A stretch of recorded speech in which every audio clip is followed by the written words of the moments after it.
구글 출신 아니시겠습니까? 네, 맞습니다. 그런데 윤석열 대통령이 후보 시절에 모프로 TV에 출연해가지고 이런 말을 했어요. 구글 정부로 만들겠습니다. 디지털 플랫폼 정부를 우리가 만들겠습니다. 이런 말을 했을 때, 이혜민 의원과 함께 뭐 할 게 많으시네요. 네, 그러니까. 이 말을 들었을 때 솔직히 어떤 생각이 드셨습니까? 그 말을 들었을 때 사실은 구글 정부 말씀을 하셔서 예. 그게 헤드라인으로 떴더라고요. 그렇죠. 그때 저는 퀘스천 마크가 쫙 달렸었던 게 네.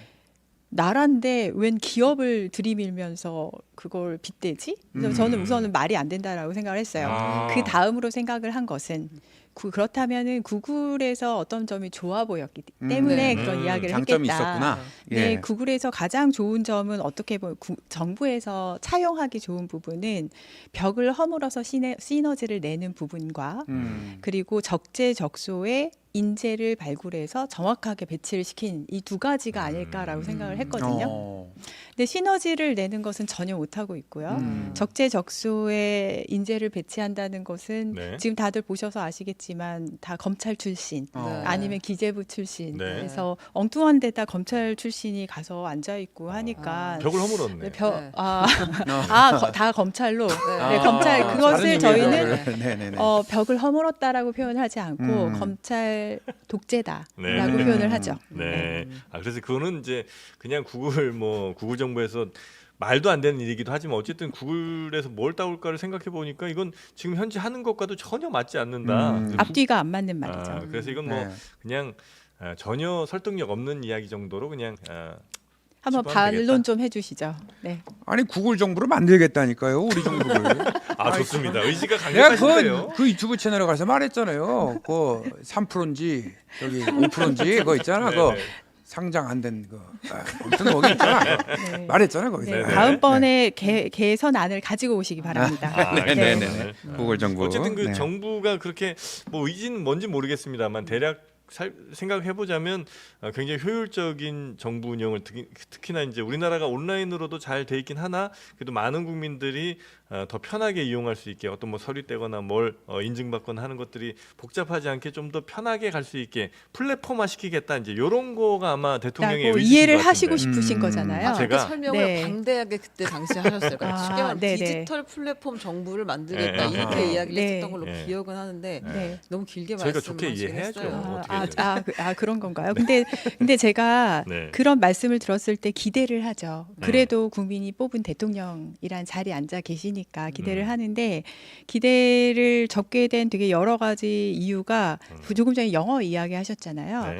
저 대통령이 영어를 이야기를 하는 걸 되게 즐겨 하시는 것 영어 같아요. 많이 쓰시죠. 네. 영어 어그레시브. 사용을 레귤레이션. 그렇죠. 네네. 네. 그래서 영어로 이야기를 하면은 뭔가 있어 보이는 쪽에 가깝게 구글이라는 단어를 사용하지 않았나.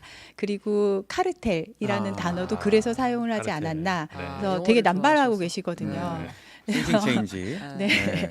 네, 특히 그 굉장히 어그레시브하게 네. 뭐 변화시킨다 이거 할 때 깜짝 놀랐습니다. 굳이 네, 저희 여기서까지 네. 웃으실 정도인데 얼마나 네네. 그걸 보면서 저는 미국에서 그걸 보면서 이렇게 되게 낯뜨거웠는지 모릅니다. 미국에서도 깜짝 놀라셨군요. 그렇죠. 미국에 있으면서 깜짝 놀라네. 좋아서 놀라는 게 아니라 정말 낯뜨겁다 아니, 저기 싶은 백악관 가서 저 팝송 부르실 때는 막 눈물이 벅차오르고 그러진 않으셨어요? Long time ago, I can still remember how the music. 벌써 그 생각만 하시면 너무 Thank 행복해하셔. you, thank you, Biden. 네, 그게 작년 초 상반기였었고요. 너무 즐거우시구나 지금 생각만 해도. 네, 생각만 해도 그 해외에 살다 보면 없던 애국심도 생깁니다. 그렇죠, 그래서 그렇죠.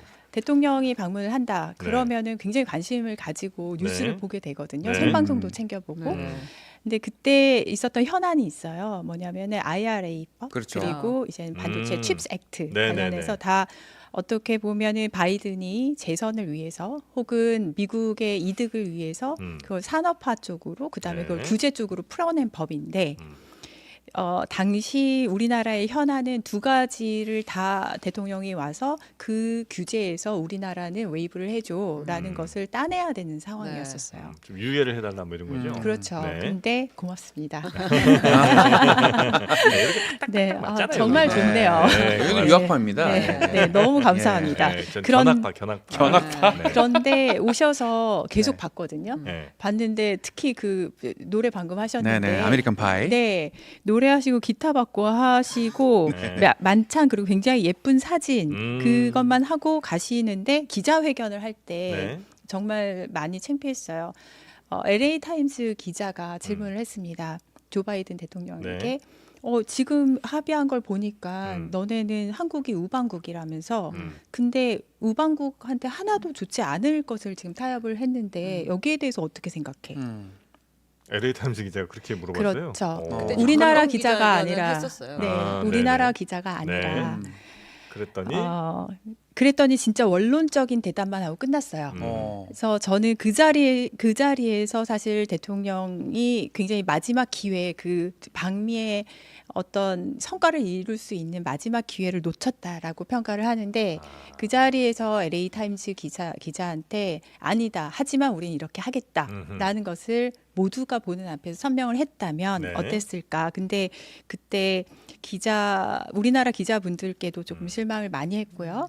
그다음에 아무 대답도 못한 우리나라 대통령한테는 더더욱 실망을 했습니다. 네, 알겠습니다. 하여튼 뭐 미국 그 방미 성과야 뭐 또 그때 어떤 뭐 사정들이 있었을지 모르나 여튼 지금 이제 지나고 보면 좀 억울한 부분들이 많이 있는 건 사실이죠.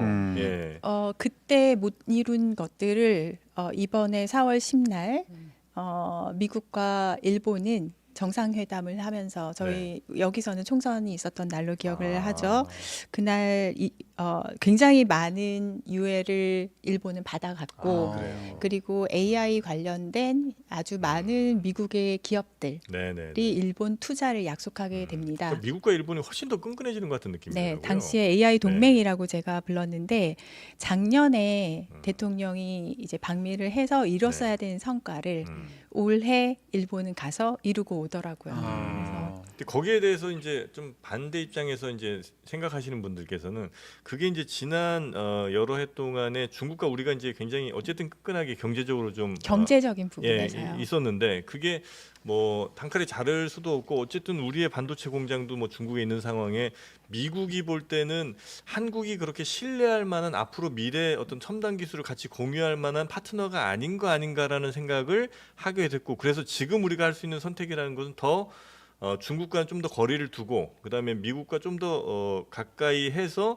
한국, 일본, 미국 또 대만까지 이어지는 반도체 라인을 좀 가야 되는 거 아니냐 이런 얘기 하시는 분도 계시긴 합니다. 이게 비단 외교 문제뿐만 아니라 네. 이제는 경제 그리고 특히나 이전에는 잘 등장하지 않았던 과학, 네. 기술 영역이 같이 논의가 되는 자리인데 예. 지금 전 세계적인 트렌드이죠. 지금 말씀하신 것은 어떻게 보면은 과학기술이 끼어져 있다는 것을 잘 간과하신 의견이라고 저는 생각을 하고요. 네. 어떠한 동맹이라 할지라도 실력이 뒷받침이 되지 아니하면 그거는 알맹이가 없는 동맹이 돼서 네. 길게 가질 못합니다. 그렇겠죠. 그런데 과학기술 측면에서 보았을 때 반도체도 그렇고 AI도 그렇고 이 모든 기술적인 측면에서 보았을 때 네. 일본보다 우리나라가 앞서 있어요. 그렇다면은 미국에서는 사실은 다른 것을 다 걷어내고 손을 잡는다면은 알맹이 있는 동맹을 맺기 위해서는 한국하고 맺었어야지 옳습니다. 그 지금 말씀하신 주장을 이해는 하지만 네. 그 주장은 오래 갈 수가 없는 주장입니다. 그러니까 일본이 사실은 우리보다 반도체 제조 기술에서 더 떨어짐에도 불구하고 미국의 선택을 받아서 지금 TSMC 공장이 일본에 세워지고 맞아요. 예, 일본의 수많은 뭐 반도체 더 벨트를 만들 수 있는 이유가 일본은 확실하게 중국과 좀 선을 긋고 완전하게 미국 편을 들었기 때문에 그게 가능한데 우리나라는 그 벨트에서 빠진 거 아니냐. 그러니까 지난 몇 년 동안 너무 친중적으로 갔기 때문에 중국을 가장 싫어하는 미국이 어떻게 한국과 함께 그 길을 가겠느냐는 이제 얘기를 하시는 거죠. 그런 분들은. 그렇다면은 그분들이 놓치고 있는 뉴스가 또 있어요. 네. 어떤 거냐면은 미국과 중국이 겉으로는 엄청 싸우는 것처럼 보이는데요. 네네네. 경제적으로 그다음에 과학기술 측면에서는 오히려 동맹을 맺고 있습니다. 어. 그럼 어떻게 설명을 할 거예요? 과학기술 측면에서요? 네, 어. 네, 네, 네. 어떤 AI 네. 관련된 파운더리가 이제는 다 이제 공장이랄지 아니면 네. 제조 부분이 네. 중국의 전 세계에서 중국이 제일 크게 가지고 있어요. 그렇기 때문에 미국하고 지금 중국하고는 네. 서로 뒤로는 경제적인 파트너십은 계속해서 맺어가고 있는 상황이에요. 그렇다면은 네. 지금 말씀하신 걸 종합을 하면 무슨 일이 벌어지냐면은 네. 그 벨트가 네.